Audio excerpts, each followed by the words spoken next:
因为台湾民众党最近的政治现金假消风波，民众党的主席郭文德是伫咧面册向支持者回信的。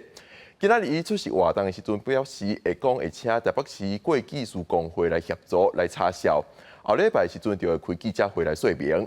因那民众党最近风波是真济，亲像顶摆大选的不分区立委名单第17个人池瑞希，今仔日就发表声明讲，伊要退出民众党，伊是指控民众党立委黄珊珊要帮助财团北下移工。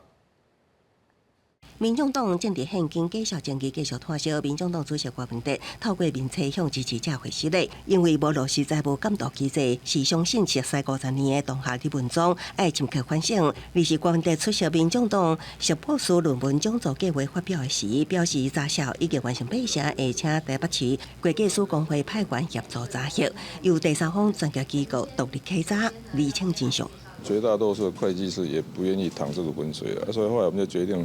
拜托台北市会计师公会就按照他们的一个制度，你知道来派人，这样可以取得一个专业第三方比较公正的一个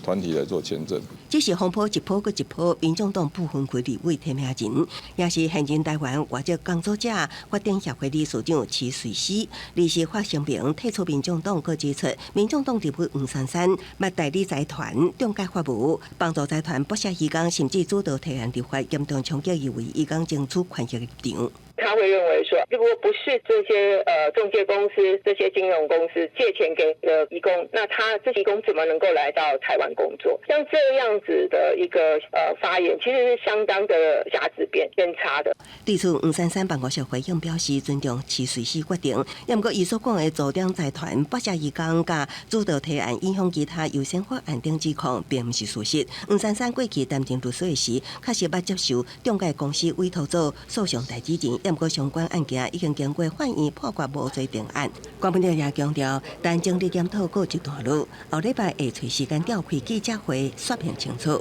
记者综合报道。